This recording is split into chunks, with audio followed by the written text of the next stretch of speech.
हिंदुस्तान हमारा। जय Hind. Thank you. Honourable professor Manoj Kumar Jha. शुक्रिया माननीय उपसभापति महोदय। सदन का जिन किसी ने इस पर चर्चा की कोशिश शुरुआत की, इस आइडिया को भी सलाम प्रणाम। एक चीज शुरुआत में कहना चाहता हूं, हरिवंश राय बच्चन जी की आत्मकथा का एक खंड है पहला, जिसका शीर्षक है क्या भूलूं क्या याद करूं। तो मेरे लिए यह अवसर 150वीं वर्षगांठ या सालगिरह इस खूबसूरत गीत का एक अवसर भी है आकलन करने का। माननीय वाइस चेयरमैन साहब, ये बिला वजह नहीं है कि वर्षगांठ में एक शब्द है गांठ और सालगिरह में एक शब्द है गिरह। तो ये गिरह और गांठ को समझे बगैर 150वीं साल का उत्सव गान, उत्सव मैं समझता हूं आधा अधूरा होगा, बेईमानी होगी हम सबके बिहाफ पे। मैं क्रमशः कुछ बातें आपके समक्ष रखूंगा, कोशिश करूंगा कि मेरी बातों से किसी को कष्ट ना हो।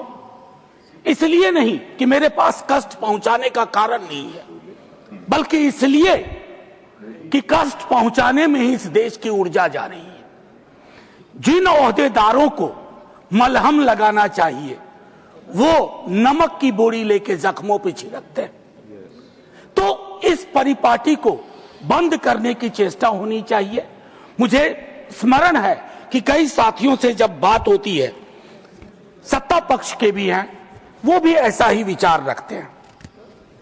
गर्व की बात है कि क्योंकि ये गीत हमारी सांस्कृतिक और भावनात्मक एका पहचान का प्रतीक, बंगाल में लिखा गया लेकिन सरहद पार कर गया। सिर्फ इसलिए नहीं कि इसके बोल बहुत अच्छे थे, इस गीत के स्पिरिट को देखिए। इस गीत का स्पिरिट बंगाल से पंजाब पहुंचता है, जहां इसको जानने वाले लोग नहीं थे, इसके शब्दार्थ को, भावार्थ को समझ रहे थे। इसलिए मैं कह रहा हूं कि विविधताओं के बावजूद बहुलवादी संस्कृति इस देश का हिस्सा रही है। हम ऐसे ही पले बढ़े हैं। कोई नुक्कड़, कोई गली, कोई गांव नहीं है जहां हमने हिंदू, मुसलमान, सिख, ईसाई, नास्तिक ना देखे हों।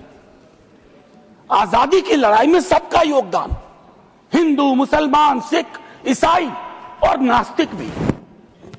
अपने जीवन के एक बड़े हिस्से में मैं भी नास्तिक, जब मैंने भगत सिंह को पढ़ा, मैं नास्तिक क्यों, तो मुझे गर्व होता था कि भगत सिंह वाली परंपरा।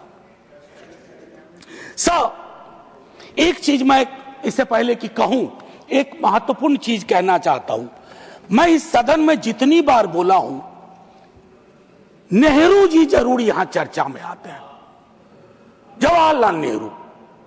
सर, मैं कांग्रेस का नहीं हूं, लेकिन अपने को नेहरूवादी मानता हूं, गांधीवादी मानता हूं, अंबेडकरवादी मानता हूं, और परस्पर विरोध नहीं है। इनका तब के वक्त में विरोध था, लेकिन मैं आज कह रहा हूं, अगर कोई ऐसी व्यवस्था हो कि ये पृथ्वी पे आएंगे ना, तो एक मोर्चा बना लेंगे एक साथ मिलकर। आज की हकीकत के संदर्भ में मैं क्यों कह रहा हूं, एक छोटी चिट्ठी, आजकल चिट्ठियां पढ़ी जा रही हैं सर, लेकिन चिट्ठियां पढ़ने में लोग थोड़ी बेईमानी कर रहे हैं। सेमीकोलन के बाद का हिस्सा पढ़ते हैं, पूरा पत्र नहीं पढ़ते हैं। अमृता शेरगिल जी जवाहरलाल नेहरू जी को लिख रही हैं। यह है नवंबर 6, 1937। सर गौर कीजिएगा, बहुत प्यारी खूबसूरत चिट्ठी है। यह चिट्ठी कहती है, उनकी किताब मिली थी आत्मकथा। यह चिट्ठी कहती है, my dear Jawahar, as a rule I dislike biographies and autobiographies. They ring false, pomposity or exhibitionism. But I think I like yours. You are able to discard your hello. You are capable of saying, when I saw the sea for the first time, when others would say, when the sea saw me for the first time. Sir आजकल ऐसे लोग बहुत तरक्की कर रहे हैं जो ये कहते हैं कि समंदर ने आज मुझको पहली बार देखा, ये नहीं कि मैंने समंदर को पहली बार देखा। ये एक महत्वपूर्ण चीज है। सर ध्रुवीकरण आज के हमारे जीवन का हिस्सा बन गया। क्या बंकिम बाबू ने यह कल्पना की थी, उस महाकवि ने यह कल्पना की थी कि देश इतने टुकड़ों में बंट जाएगा? पार्टीशन से ज्यादा। अभी मैंने देखा चंद महीनों पहले इस देश में आई लव महाकाल और आई लव मोहम्मद में जिहाद करवा दिया गया, झगड़ा करवा दिया गया। I can love every God simultaneously, yet I want to remain in peace, in prosperity, seeking justice and getting it. ये रवायत क्यों खत्म हो रही है? सर ये केन प्रकारेण चुनाव जीत जाए, मैं बधाई देता हूं। चुनाव जीतना एक कला है, हो सकता है ये इस कला में आप निष्णात हो, लेकिन सर मैंने कहा तो मैं चोट नहीं पहुंचाऊंगा, लेकिन चुनाव जीत जाए और देश हार जाए, देश टुकड़ों में बंट जाए, गलियों गलियों में नफरत की फसल हो, ये कौन सा वंदे मातरम है? ये कौन सा वंदे मातरम है? मैं सिर्फ ये कहना चाहता हूं, चुनाव जीतने की कई पद्धतियां हैं। कुछ पब्लिक को पता है, कुछ अभी नहीं पता है, आने वाले दिनों में पता चल जाएगा, क्योंकि इस मुल्क में कोई सीक्रेट बहुत दिन छुपता नहीं है।